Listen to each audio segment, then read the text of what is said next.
ದೇವಿ ಕೃಪಾ YouTube ಚಾನಲ್ಗೆ ನಿಮಗೆ ಸ್ವಾಗತ. ಇವತ್ತು ನಾವು ಸಿಂಹ ರಾಶಿಯ ಡಿಸೆಂಬರ್ ತಿಂಗಳ ಮಾಸ ಭವಿಷ್ಯ ಬಗ್ಗೆ ನೋಡೋಣ ಬನ್ನಿ. ಅದಕ್ಕೆ ಮುಂಚೆ ದಯವಿಟ್ಟು ನನ್ನ ಚಾನಲ್ನ ಲೈಕ್ ಮಾಡಿ, ಶೇರ್ ಮಾಡಿ, ಸಬ್ಸ್ಕ್ರೈಬ್ ಮಾಡೋದು ಮಾತ್ರ ಮರಿಬೇಡಿ ಫ್ರೆಂಡ್ಸ್. ಬನ್ನಿ, ಸಿಂಹ ರಾಶಿ, ಸಿಂಹ ಲಗ್ನ, ಚಂದ್ರ ಮತ್ತು ಗುರು ಇರೋಂಥ ಆಸ್ಥಾನ, ಶುಕ್ರ ಮತ್ತು ಬುಧ ಇರೋ ಆಸ್ಥಾನ ತುಂಬ ಚೆನ್ನಾಗಿದೆ. ಸಿಂಹ ರಾಶಿಯವರು ಏನೋ ಒಂದು ಕೆಲಸನ ನೀವು ಅಂದ್ಕೊಂಡಿರ್ತೀರಾ, ಅದನ್ನು ನೀವು ಇಲ್ಲಿವರೆಗೆ ಮಾಡೋಕ್ಕಾಗಿರೋದಿಲ್ಲ, ಕಂಪ್ಲೀಟ್ ಮಾಡೋಕ್ಕಾಗಿರೋದಿಲ್ಲ.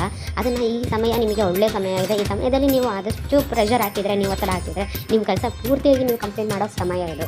ಸಿಂಹ ರಾಶಿಯವರು ಸ್ವಲ್ಪ ದೂರ ಪ್ರಯಾಣ ಮಾಡೋ ಸಂದರ್ಭವೂ ಇರುತ್ತೆ. ಮತ್ತು ನೀವು ಅಂದ್ಕೊಂಡಿದ್ದು ಹೊಸದಾಗಿ ಏನಾದ್ರು ನಾನು ನೋಡಬೇಕು, ಇಲ್ಲ ಹೊಸದಾಗಿ ಅದರ ಕೆಲಸ ಮಾಡಬೇಕು, ಏನಾದ್ರು ನೀವು ಅಂದ್ಕೊಂಡಿರ್ತೀರಲ್ಲ, ಅದನ್ನು ನೀವು ಅಂದ್ಕೊಂಡಿದ್ದನ್ನ ಸಾಧನೆ ಮಾಡೋ ಸಮಯ ಇದು. ಒಳ್ಳೆಯದಾಗುತ್ತೆ. ಆದರೆ ಯಾವುದು ನಮಗೆ ಬೇಕು, ಯಾವುದು ನಮಗೆ ಬೇಡ ಅನ್ನೋದನ್ನು ನೀವು ತಿಳ್ಕೊಂಡು ಮಾಡಿ. ನಿಮ್ಮ ಮನಸ್ಸಲ್ಲಿ ಗೊಂದಲ ಇರುತ್ತೆ, ಆ ಗೊಂದಲಗಳನ್ನ ನಿವಾರಣೆ ಮಾಡ್ಕೊಳ್ಳಿ. ನಿಮ್ಮ ಒಳ ಮನಸ್ಸಿನೊಳಗೆ ನಿಮಗೆ ಸ್ವಲ್ಪ ಏನೋ ಒಂದು ಚುಚ್ತಾ ಇರುತ್ತೆ, ಕಾಡ್ತಾ ಇರುತ್ತೆ. ಅದನ್ನು ನಿಮಗೆ ತುಂಬ ಆತ್ಮೀಯರು ಇಷ್ಟು ಸಮಯದಲ್ಲಿ ನೀವು ಅಂದ್ಕೊಂಡಿರೋರು ನಿಮಗೆ ಗೊತ್ತಿರುತ್ತಲ್ಲ, ಅವ್ರ ಹತ್ರ ಸ್ವಲ್ಪ ಹೇಳಿಕೊಂಡು ನಿಮ್ಮ ಮನಸ್ಸಲ್ಲಿ ಇರೋದನ್ನು ಹಗುರ ಮಾಡಿ. ಸಿಂಹ ರಾಶಿಯವರು ಸ್ವಲ್ಪ ವಾಹನದಲ್ಲಿ ಓಡಿಸ್ಬೇಕಾದ್ರೆ, ಅಂದರೆ ಗಾಡಿ ಓಡಿಸೋರು ಸ್ವಲ್ಪ ನಿಧಾನವಾಗಿ ಓಡಿಸಿ. ತುಂಬ ಓವರ್ ಸ್ಪೀಡಾಗಿ ಓಡಿಸೋದು ಬೇಡ, ಅದು ಒಳ್ಳೆಯದಲ್ಲ. ಮತ್ತು ನೀವುಗಳು ಯಾವ್ದಾದ್ರು ಕಾಗದಪತ್ರಕ್ಕೆ ನೀವು ಸೈನ್ ಹಾಕಬೇಕಾದ್ರೆ ಗೌಪ್ಯವಾಗಿ ಯಾರಿಗೂ ಗೊತ್ತಾಗಬಾರ್ದು, ಹಾಗೆ ಹಿಂಗೆ ಅಂತ ಅಂದ್ಕೊಂಡು ಮಾಡೋದು ಬೇಡ. ಒಂದು ಅಕ್ಷರ ಗೊತ್ತಾದರೂ ಪರವಾಗಿಲ್ಲ, ಗೊತ್ತಾಗದೇ ಕುತ್ಕೊಂಡು ಮಾಡಿ ಎಲ್ಲ ನಿಮ್ಮ ಧೈರ್ಯದಿಂದ. ಏನೂ ಇಲ್ಲ, ಯಶಸ್ವಿ ನಿಮಗಾಗತ್ತೆ.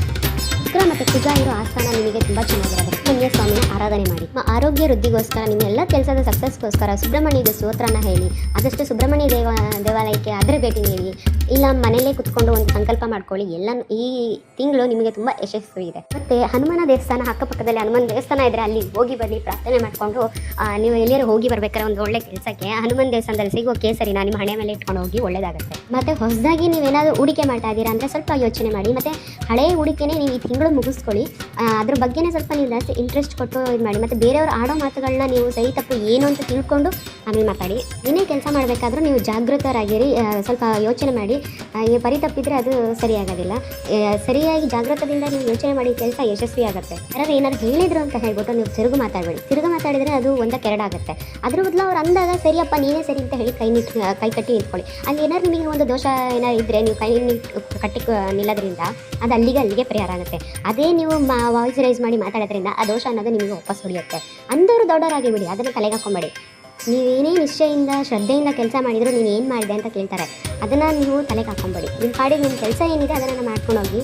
ಅದರಲ್ಲಿ ನಿಮ್ಮ ಪೋಷಕರು ಹೇಳೋದನ್ನ, ಸ್ವಲ್ಪ ಹಿರಿಯರು ಹೇಳೋದನ್ನ ಕೇಳಿ. ನಿಮ್ಮ ಬದುಕು ಹಂಗಲ್ಲ ಇದೆ ಅಮ್ಮ ಅಂತ ಹೇಳಿದರೆ ಅದನ್ನು ಹೌದಾ, ಹೀಗೆ ಸರಿ, ನಾನು ಹಂಗೆ ನಡೀತೀನಿ ಅಂತ ಹೇಳಿ. ತಿರುಗಿ ಬೀಳಬೇಡಿ, ಮಾತಾಡಬೇಡಿ. ನೀವು ಒಂದ್ಸರಿ ಎಡಗಿ ಬಿದ್ದರೆ ಅದು ಜೀವನ ಪೂರ್ತಿ ನೀವು ಅನುಭವಿಸ್ಬೇಕಾಗತ್ತೆ. ಜೋಪಾನ. ಬುಧ ಮತ್ತು ಚಂದ್ರ, ಒಂದು ಕಡೆ ಜ್ಞಾನ, ಇನ್ನೊಂದು ಕಡೆ ಸಮಾಧಾನ, ಎರಡೂ ಚೆನ್ನಾಗಿದೆ. ಭಗವಂತ ಕೊಡೋದನ್ನೆಲ್ಲ ಕೊಡ್ತಾ ಇರ್ತಾನೆ. ಅಂದರೂ ನಮಗೆ ದುಡುಕು ಬುದ್ಧಿ ಜಾಸ್ತಿ ಆಗೋದು ಆಗ್ತಾ ಇರುತ್ತೆ. ಭಗವಂತ ಏನು ನಮಗೆ ಆ ಸಮಯದಲ್ಲಿ ಕೊಡಬೇಕು ಕೊಡ್ತಾ ಇರ್ತಾನೆ. ಅದನ್ನು ನೀವು ಯಾರು ಏನು ಹೇಳ್ತಾರೆ ಅದನ್ನು ಸ್ವಾಗತಿಸಿ. ಆ ಟೈಮಲ್ಲಿ ನೀವು ಕೋಪಗೊಳ್ಳೋದು, ದುಡುಕೋದು ಆ ಕೆಲಸ ಮಾಡಬೇಡಿ. ಸಮಾಧಾನದಿಂದ ಎಲ್ಲ ಕೆಲಸ ಮಾಡಿ. ಈಗ ಮನೆಯೆಲ್ಲ ಗಂಡ ಹೆಂಡತಿ ಜೊತೆ, ಅಪ್ಪ ಅಮ್ಮನ ಜೊತೆ, ಇಲ್ಲ ಹೊರಗಡೆ ಯಾವ್ದಾದ್ರು ಕೆಲಸಕ್ಕೆ ಹೋಗಲಿ, ಏನಾದ್ರು ಸ್ವಲ್ಪ ಸಮಸ್ಯೆ ಬಂತಾ, ಸರಿ ಆಯಿತು ಇನ್ಮೇಲೆ ಆ ಥರ ತಪ್ಪು ಮಾಡಲ್ಲ ಅಂತ ಹೇಳ್ಬಿಟ್ಟು ನೀವು ಸಮಾಧಾನವಾಗಿ ಇದ್ಬಿಡಿ. ಆವಾಗ ಎಲ್ಲ ಸರಿ ಆಗುತ್ತೆ. ಅದನ್ನು ಬಿಟ್ಟು ಉಲ್ಟಾ ಮಾತಾಡೋದು, ಇಲ್ಲಾಂದರೆ ಫುಲ್ ಸೈಲೆಂಟಾಗಿ ಇದ್ಬಿಡೋದು. ನಿಮ್ಮ ಸೈಲೆಂಟೇ ಅದಕ್ಕೆ ಸಾಯಿಸ್ತದೆ ಅಂತಾರಲ್ಲ, ಆ ಥರ ನೀವು ಸೈಲೆಂಟಾಗಿದ್ದರೆ ನೀವು ತಪ್ಪು ಮಾಡಿದ್ದೀರಾ, ಇವ್ರು ತಿದ್ಕೊಳ್ಳೋಕ್ಕೂ ರೆಡಿ ಇಲ್ಲ, ಆ ಥರ ವಿಷಯಕ್ಕೆ ಬಂದ್ಬಿಡುತ್ತೆ. ಆ ವಿಷಯಕ್ಕೆ ಬರಬೇಡಿ. ಎಲ್ಲೋ ಒಂದು ಸಮಯದಲ್ಲಿ ನೀವು ಕಳೆದೋಗಿದೆ ದುಡ್ಡು, ಇಲ್ಲ ಎಲ್ಲೋ ಯಾರೋ ಕೊಡಬೇಕಾಗಿದ್ದು ನಿಮಗೆ ಸಿಕ್ಕಿರಲ್ಲ, ಅದು ಇನ್ನು ಸಿಗೋದೇ ಇಲ್ಲ ಕೂಡಿಟ್ಟಿದ್ದು ಹಣ ಏನೋ ಆಗಿರುತ್ತೆ. ಅಂಥದ್ದನ್ನು ನೀವು ತಾಳ್ಮೆಯಿಂದ ಈ ತಿಂಗಳು ಇರೋದ್ರಿಂದ ನಿಮಗೆ ಅದೆಲ್ಲ ನಿಮಗೆ ಏನು ನೀವು ಅಂದ್ಕೊಂಡಿಲ್ಲದು ನಿಮಗೆ ಈ ತಿಂಗಳು ಸಿಗೋ ಚಾನ್ಸಸ್ ಇರುತ್ತೆ. ಆ ಯೋಗ ನೀವು ತಂದುಕೊಳ್ಬೇಕಾದ್ರೆ ಹಿರಿಯರ ಮಾತು, ಜೊತೆಲಿರೋ ಒಳ್ಳೆ ಗೋಸ್ಕರ ಮಾತುಗಳು, ಮತ್ತು ನಿಮಗೆ ಅಂತ ಯೋಚನೆ ಮಾಡೋರ ಬಗ್ಗೆ ಏನು ಹೇಳ್ತಾರೆ ಮಾತುಗಳು, ಅದನ್ನು ಆಲೋಚಿಸಿ ತಗೊಳ್ಳಿ ನಿರ್ಧಾರ. ಎಲ್ಲ ನಿಮಗೆ ಯಶಸ್ವಿ ಅನ್ನೋದು ನಿಮಗೆ ಬರುತ್ತೆ. ಜೊತೆಲಿರೋರ ಮಾತನ್ನು ನಾವು ಆ ಕ್ಷಣಕ್ಕೆ ಹೂ ಅಂತ ನಾವು ಕೇಳಿಸ್ಕೊಂಬಿಟ್ರೆ ನಿಮಗೆ ಎಲ್ಲ ಒಳ್ಳೆಯದಾಗುತ್ತೆ. ಬೀಸೋದೊಣ್ಣೆಯಿಂದ ನಾವು ತಪ್ಪಿಸ್ಕೊಂಡ್ರೆ 100 ವರ್ಷ ಆಯಿಸು ಅಂತ ಹೇಳ್ತಾರಲ್ಲ, ಆ ಲೆಕ್ಕದಲ್ಲಿ ದೂರವಾರ ಪ್ರಯಾಣಗಳಿರುತ್ತೆ. ಅದರಲ್ಲಿ ವಿಘ್ನ ಸಮೇತ ಕಂಡು ಬರುತ್ತೆ. ಮತ್ತು ಯಾರು ನನ್ನವರು, ಯಾರು ಬೇರೆಯವರು ಅನ್ನೋದು ಸ್ವಲ್ಪ ಗೊಂದಲದಲ್ಲಿರ್ತೀರ. ನೀವು ಆ ಟೈಮಲ್ಲಿ ಸರಿಯಾಗಿ ಯೋಚನೆ ಮಾಡ್ತಿರ್ಬೋದು, ಆದರೆ ನಿಮ್ಮ ಎದುರುಗಡೆ ಇರೋರು ಅದನ್ನೇ ಯೋಚನೆ ಮಾಡ್ತಿದ್ದಾರೆ ಅಂತ ಅನ್ನೋಕ್ಕೆ ಆಗೋದಿಲ್ಲ ಅಲ್ಲ. ಇದರಿಂದ ಬೆಳಗಿರೋದನ್ನೆಲ್ಲ ಹಾಲು ಅಂತ ಅಂದ್ಕೊಬೇಡಿ.